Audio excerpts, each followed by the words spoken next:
ইনকিলাব মঞ্চের মুখপাত্র আমাদের হাদি ভাইকে কিছু দুষ্কৃতিকারীরা গুলিবিদ্ধ করে। তার পরিপ্রেক্ষিতে 14 তারিখে পল্টন থানায় একটা মামলা দায়ের হয়, যে মামলাটা পরবর্তীতে হত্যা মামলায় রূপান্তরিত হয় এবং মামলাটি ডিবির নিকট তদন্তভার অর্পণ করা হয়। মহানগর গোয়েন্দা পুলিশ এই মামলার তদন্তভার পাওয়ার সঙ্গে সঙ্গে অত্যন্ত আন্তরিকতা এবং নিষ্ঠার সহিত সর্বোচ্চ পেশাদারিত্বের সহিত আমি বলবো যে মামলার রহস্য উদ্ঘাটন এবং আসামি গ্রেপ্তার সহ অন্যান্য কার্যক্রম পরিচালনা করে। এই ক্ষেত্রে আমাদের অন্যান্য আইন শৃঙ্খলা রক্ষাকারী যে বাহিনী বা সংস্থা আছে তারা সর্বাত্মক সহযোগিতা করে। আমরা এই ঘটনার রহস্য উদ্ঘাটন করতে সক্ষম হই, পাশাপাশি ঘটনার সহিত সংশ্লিষ্ট আসামি গ্রেপ্তার করতে পারি। আলামত জব্দ করা হয়।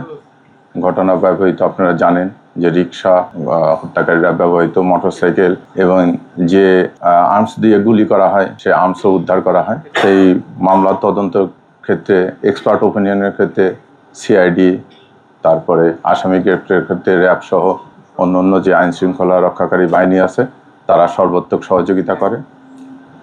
আমি সহযোগিতার পেয়েছি হাদির পরিবারের নিকট থেকে।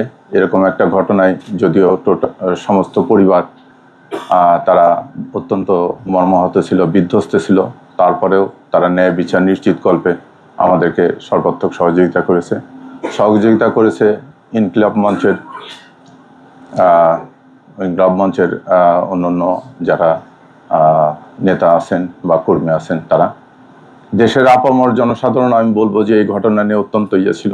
আমরা যেখানে যার নিকট সহযোগিতা চেয়েছি সবাই সর্বাত্মক সহযোগিতা করেছে। তাদের একটাই ছিল যে এই হাদি হত্যার ন্যায় বিচার যেন নিশ্চিত হয়। আমি প্রিন্ট এবং ইলেকট্রনিক মিডিয়ার সাংবাদিক ভাইদের নিকটও কৃতজ্ঞ যে আপনারা বস্তুনিষ্ঠ সংবাদ পরিবেশনের মাধ্যমে আমাদেরকে অনেক তথ্য উপাত্ত দিয়েছেন, যার ফলে আমি এই সময়ের ভেতরে তদন্তের কাজ সম্পন্ন করতে পেরেছি। তদন্তকালে যেটা প্রকাশ পেয়েছে যে শহীদ শরীফ ওসমান হাদি বর্তমান প্রেক্ষাপটের রাজনৈতিক অঙ্গনে অতি পরিচিত ব্যক্তিত্ব ছিলেন। তিনি ইনকিলাব মঞ্চের মুখপাত্র হিসেবে ভিন্নধর্মী রাজনৈতিক ধারার সূচনা করেন। বিভিন্ন সময়ে কার্যক্রম নিষিদ্ধ আওয়ামী লীগ ও নিষিদ্ধ ঘোষিত ছাত্রলীগ সংগঠনের বিগত দিনের কার্যকলাপ সম্পর্কে তিনি সভা সমাবেশ, ইলেকট্রনিক ও সোশ্যাল মিডিয়ায় বিভিন্ন রকম সমালোচনামূলক জোরালো বক্তব্য প্রদান করেন। তার এই বক্তব্যে নিষিদ্ধ ঘোষিত ছাত্রলীগে তার সংগঠনের নেতাকর্মীরা ক্ষুব্ধ হয়। আপনারা জানেন ভিকটিমকে গুলি করা এজার নামে পলাতক আসামি ফয়সাল করিম মাসুদ ওরফে রাহুল ওরফে দাউদ নিষিদ্ধ ঘোষিত ছাত্রলীগের রাজনীতির সাথে জড়িত ছিলেন।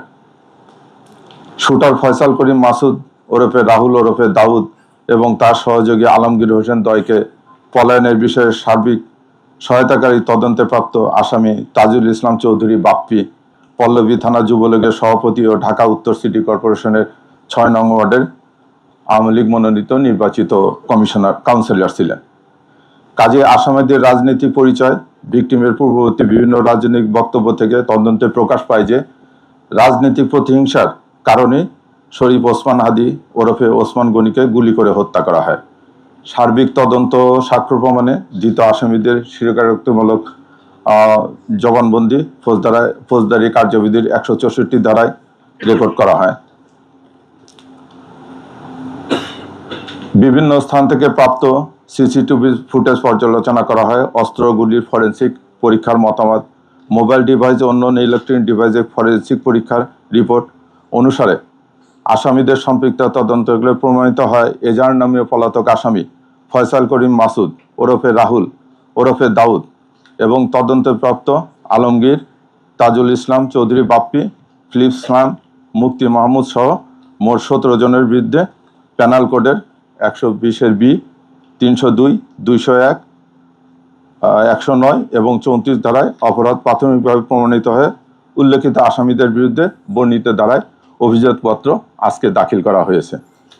ভবিষ্যতে এই মামলা সংক্রান্তে আরও কোনো তথ্য প্রমাণাদি বা কারো সংশ্লিষ্টতার প্রমাণ পাওয়া গেলে বিজ্ঞ আদালতে সম্পূরক অভিযোগপত্র দাখিল করা হবে।